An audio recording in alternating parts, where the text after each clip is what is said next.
The Counter-Reformation, also called the Catholic Reformation of the Catholic Revival, was the period of Catholic resurgence initiated in response to the Protestant Reformation, beginning with the Council of Trent and ending at the close of the 30 Years' War. The Counter-Reformation was a comprehensive effort composed of four major elements: ecclesiastical, structural reconfiguration, religious orders, spiritual movements, political dimensions. Such reforms included the foundation of seminaries for the proper training of priests in the spiritual life and the theological traditions of the Church, the reform of religious life by returning orders to the spiritual foundations, and new spiritual movements focusing on the devotional life and a personal relationship with Christ, including the Spanish mystics and the French school of spirituality. It also involved political activities that included the Roman Inquisition. One primary emphasis of the Counter-Reformation was a mission to reach parts of the world that had been colonized as predominantly Catholic, and also try to reconvert areas such as Sweden and England that were at one time Catholic, but had been Protestantized during the Reformation. Precursors. The 14th, 15th and 16th centuries saw a spiritual revival in Europe, in which the question of salvation became central. This became known as the Catholic Reformation.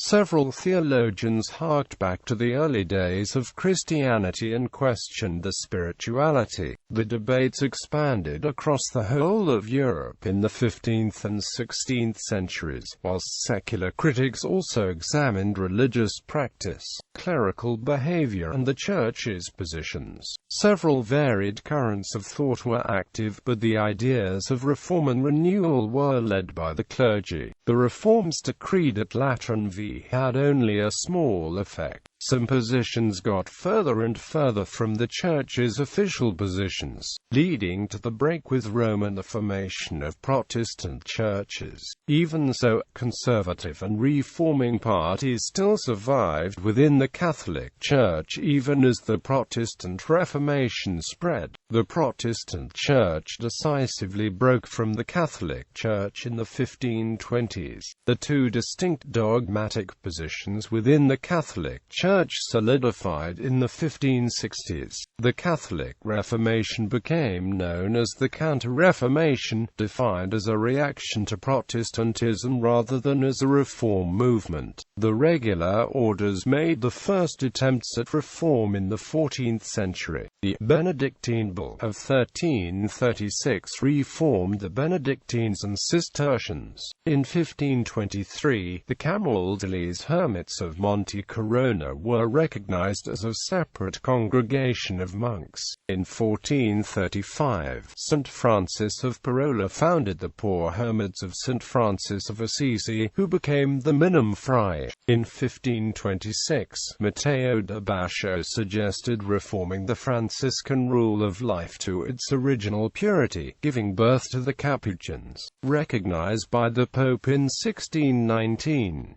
This order was well known to the laity and played an important role in public preaching. To respond to the new needs of evangelism, clergy formed into religious congregations, taking special vows but with no obligation to assist in a monastery's religious offices. These regular clergy taught, preached and took confession but were under a bishop's direct authority and not linked to a specific parish or area like a vicar or canon. In Italy, the first congregation of regular clergy was the Theatines, founded in 1524 by Gaetano and Cardinal Caraffa. This was followed by the Somaci Fathers in 1528, the Barnabites in 1530, the Ursulines in 1535, the Jesuits, canonically recognized, in 1540, the Clerics Regular of the Mother of God of Lucca in 1583, the Chameleons in 1584, the Adorno Fathers in 1588, and finally the Pyrrhus in 1621. In 1524, a number of priests in Rome began to live in a community centered on Philip Neri. The Oratorians were given their institutions in 1564 and recognized as an order by the Pope in 1575. They used music and singing to attract the faithful. Council of Trent. Pope Paul III is considered to be the first pope of the Counter-Reformation, and also initiated the Council of Trent, a commission of cardinals tasked with institutional reform, addressing contentious issues such as corrupt bishops and priests, indulgences, and other financial abuses. The council upheld the basic structure of the medieval church, its sacramental system, religious orders, and doctrine. It rejected all compromise with the Protestants, restating basic tenets of the Roman Catholic faith. The council upheld salvation appropriated by grace through faith and works of that faith, because faith without works is dead. As the Epistle of St. James states, transubstantiation, according to which the consecrated bread and wine are held to have been transformed really and substantially into the body, blood, soul and divinity of Christ, was also reaffirmed, as were the traditional 7 sacraments of the Catholic Church. Other practices that drew the ire of Protestant reformers, such as pilgrimages, the veneration of saints and relics,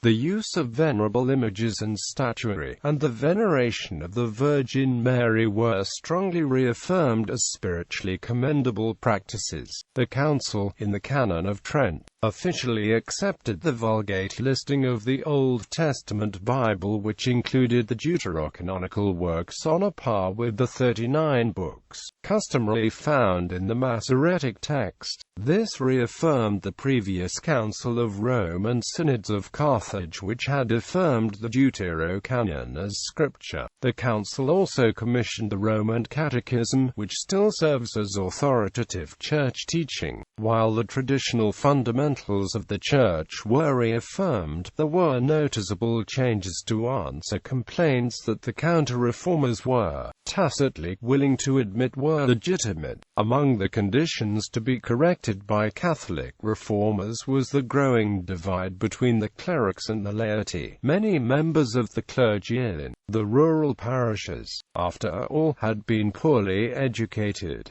Often, these rural priests did not know Latin and lacked opportunities for proper theological training. Parish priests were to be better educated in matters of theology and apologetics, while papal authorities sought to educate the faithful about the meaning, nature, and value of art and liturgy. Particularly in monastic churches, notebooks and handbooks became more common, describing how to be good priests and confessors. Thus, the Council of Trent attempted to improve the discipline and administration of the Church. The worldly excesses of the secular Renaissance Church, epitomized by the era of Alexander VI, intensified during the Reformation under Pope Leo X, whose campaign to raise funds for the construction of St. Peter's Basilica by supporting use of indulgences served as a key impetus for Martin Luther's 95 Theses. The Catholic Church responded to these problems by a vigorous campaign of reform, inspired by earlier Catholic reform movements that predated the Council of Constance: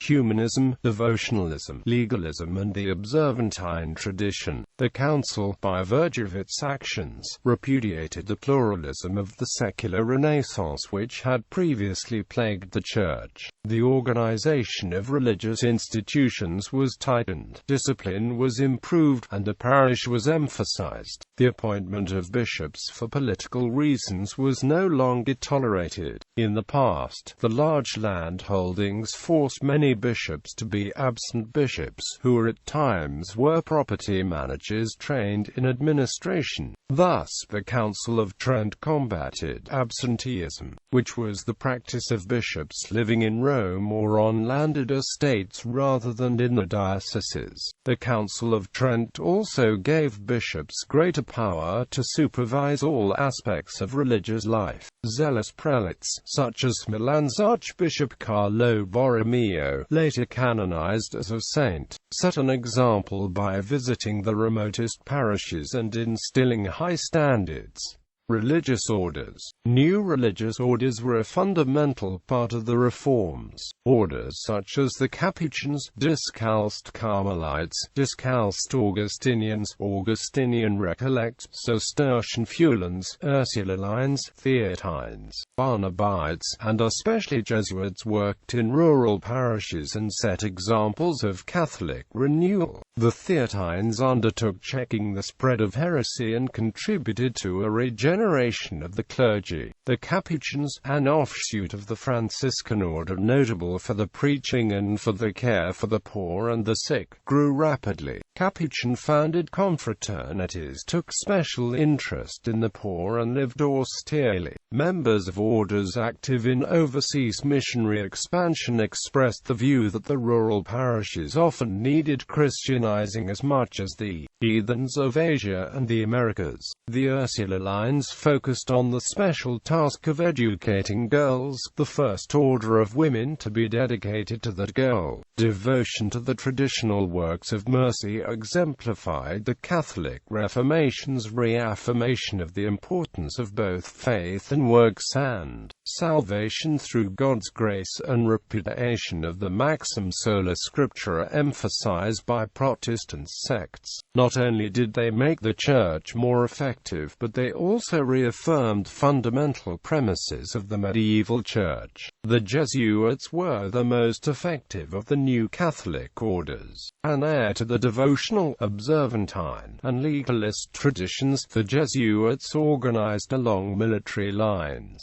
The worldliness of the Renaissance Church had no part in the new order. Loyola's masterwork Spiritual Exercises showed the emphasis of handbooks characteristic of Catholic reformers before the Reformation. Reminiscent of devotionalism, the Jesuits became preachers, confessors to monarchs and princes, and humanist educators, forced to self-justify the position by unflattering prophetic figures and epithets utilized by Protestant Bible scholars of the papacy. The Jesuits utilized two counter-interpretations of these self-same prophecies: futurism and preterism. These were devised to deflect the strength of Protestant Reformation teachings and to shift the use of the Antichrist and analogous prophecies away for the Pope and out of the Middle Ages.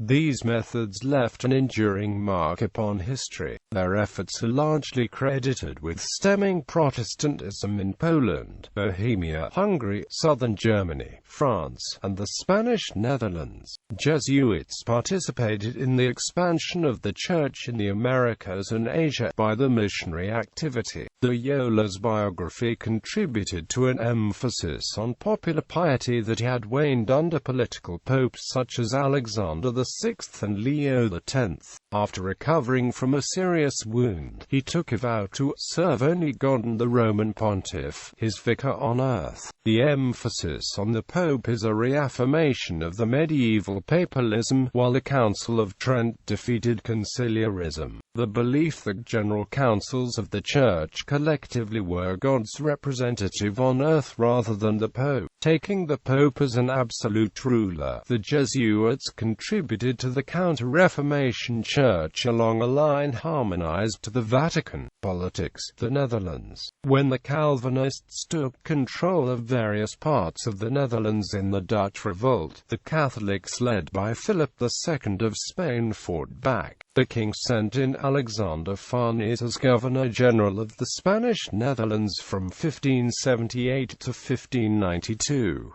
Farnese led a successful campaign 1578 to 1592 against the Dutch Revolt, in which he captured the main cities in the South Spanish Belgium and returned them to the control of Catholic Spain. He took advantage of the divisions in the ranks of his opponents between the Dutch-speaking Flemish and the French-speaking Walloons, using persuasion to take advantage of the divisions and foment the growing discord. By doing so he was able to bring back the Walloon provinces to an allegiance to the king. By the Treaty of Arras in 1579, he secured the support of the malcontents, as the Catholic nobles of the south were styled. The 7 northern provinces as well as Flanders and Brabant, controlled by Calvinists, responded with the Union of Utrecht, where they resolved to stick together to fight Spain.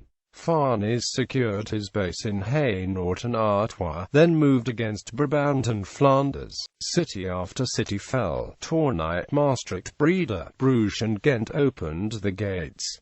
Farnese finally laid siege to the great seaport of Antwerp. The town was open to the sea, strongly fortified, and well defended under the leadership of Marnix van Street. Aldegond. Farnese cut off all access to the sea by constructing a bridge of boats across the Scheldt. The city surrendered in 1585 as 60,000 Antwerp citizens fled north. All of the southern Netherlands was once more under Spanish control. In a war composed mostly of sieges rather than battles, he proved his mettle. His strategy was to offer generous terms for surrender. There would be no massacres or looting. Historic urban privileges were retained. There was a full pardon and amnesty. Return to the Catholic Church would be gradual. Meanwhile, Catholic refugees from the north regrouped in Cologne and Way and developed a more militant, Tridentine identity. They became the mobilizing forces of a popular Counter-Reformation in the south, thereby facilitating the eventual emergence of the State of Belgium. Spiritual movements. The Catholic Reformation was not only a political and church policy-oriented movement, but it also included major figures such as Ignatius of Loyola, Teresa of Avila, John of the Cross, Francis de Sales, and Philip Neri, who added to the spirituality of the Catholic Church. Teresa of Avila and John of the Cross were Spanish mystics and reformers of the Carmelite order, whose ministry focused on interior conversion to Christ, the deepening of prayer, and commitment to God's will. Teresa was given the task of developing and writing about the way to perfection in her love and unity with Christ. Her publications, especially her autobiography The Life of Teresa of Jesus, had multiple effects. It's to be placed beside the Confessions of Augustine. Thomas Merton called John of the Cross the greatest of all mystical theologians. An important clarification about the word mystical is necessarily here, when one considers its definition of the nature of mysticism. A common misunderstanding exists that if one is to become a mystic, they are required to seclude themselves physically from the outside world to have this kind of experience. Although such seclusion can, indeed, be the only apostolate to which some are called to a life of prayer, there are others who have dual apostolates. In fact, John of the Cross himself served as both confessor, spiritual director within the confines of the cloistered communities that he and Teresa of Avila worked vigorously to establish, but he also literally helped to build a number of those convents and monasteries. It is true that Ignatius of Loyola and Francis de Sales were called to a more active spirituality or apostolate, but the vocations were not the opposite of Teresa of Jesus and John of the Cross, as this article previously indicated. Returning to Ignatius of Loyola, to see God in all things was a typical expression of Ignatius and a main theme of his spiritual exercises. The spirituality of Filippo Neri, who lived in Rome at the same time as Ignatius, was practically oriented to, but totally opposed to the Jesuit approach. Said Filippo, "If I have a real problem, I contemplate what Ignatius would do, and then I do the exact opposite." As a recognition of the joint contribution to the spiritual renewal within the Catholic Reformation, Ignatius of Loyola, Filippo Neri, and Teresa of Avila were canonized on the same day, March 12, 1622. The Virgin Mary played an increasingly central role in Catholic devotions. The victory at the Battle of Lepanto in 1571 was accredited to the Virgin Mary and signified the beginning of a strong resurgence of Marian devotions. During and after the Catholic Reformation, Marian piety experienced unforeseen growth with over 500 pages of Mariological writings during the 17th century alone. The Jesuit Francisco Suarez was the first theologian to use the Thomist method on Marian theology. Other well-known contributors to Marian spirituality are Lawrence of Brindisi, Robert Bellarmine, and Francis of Sales. The sacrament of penance was transformed from a social to a personal experience, that is, from a public community act to a private confession. It now took place in private in a confessional. It was a change from reconciliation with the Church to reconciliation directly with God, and from emphasis on social sins of hostility to private. Since Baroque art, the Catholic Church was a leading arts patron across much of Europe. The goal of much art in the Counter-Reformation, especially in the Rome of Bernini and the Flanders of Peter Paul Rubens, was to restore Catholicism's predominance and centrality. This was one of the drivers of the Baroque style that emerged across Europe in the late 16th century. In areas where Catholicism predominated, architecture and painting, and to a lesser extent music, reflected Counter-Reformation goals. The Council of Trent proclaimed that architecture, painting and sculpture had a role in conveying Catholic theology. Any work that might arouse carnal desire was inadmissible in churches, while any depiction of Christ's suffering and explicit agony was desirable and proper. In an era when some Protestant reformers were destroying images of saints and whitewashing walls, Catholic reformers reaffirmed the importance of art, with special encouragement given to images of the Virgin Mary. Decrease on Art. The Last Judgment, a fresco in the Sistine Chapel by Michelangelo, came under persistent attack in the Counter-Reformation for, among other things, nudity, not showing Christ seated or bearded, and including the pagan figure of Charon. Italian painting after 1520, with the notable exception of the art of Venice, developed into mannerism, a highly sophisticated style striving for effect that concerned many churchmen as lacking appeal for the mass of the population. Church pressure to restrain religious imagery affected art from the 1530s and resulted in the decrees of the final session of the Council of Trent in 1563, including short and rather inexplicit passages concerning religious images, which were to have great impact on the development of Catholic art. Previous Catholic councils had rarely felt the need to pronounce on these matters, unlike Orthodox ones which have often ruled on specific types of images. The decree confirmed the traditional doctrine that images only represented the person depicted, and that veneration to them was paid to the person, not the image, and further instructed that every superstition shall be removed, all lasciviousness be avoided, in such wise that figures shall not be painted or adorned with a beauty exciting to lust. There be nothing seen that is disorderly, or that is unbecomingly or confusedly arranged, nothing that is profane, nothing indecorous, seeing that holiness becometh the house of God, and that these things may be the more faithfully observed. The Holy Synod ordains that no one be allowed to place, or cause to be placed, any unusual image in any place or church, howsoever exempted, except that image have been approved of by the bishop.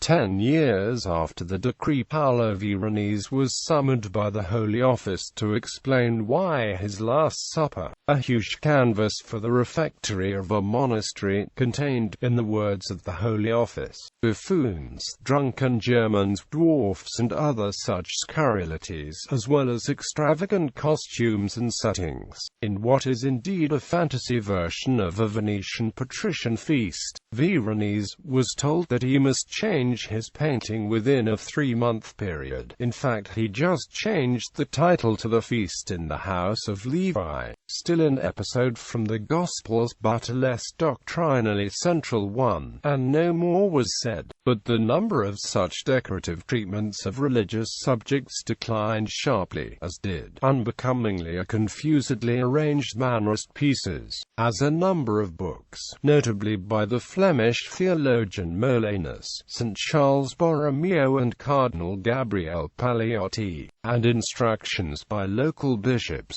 amplified the decrees, often going into minute detail on what was acceptable. Much traditional iconography considered without adequate scriptural foundation was in effect prohibited, as was any inclusion of classical pagan elements in religious art, and almost all nudity, including that of the infant Jesus. According to the great medievalist Emile Mayle, this was the death of medieval art, but it paled in contrast to the iconoclasm present in some Protestant circles and did not apply to secular paintings. Some Counter-Reformation painters and sculptors include Titian, Tintoretto, Federico Barocci, Scipione Polzone, El Greco, Peter Paul Rubens, Guido Reni, Anthony van Dyck, Bernini, Zurbaran, Rembrandt and Bartolomé Esteban Murillo.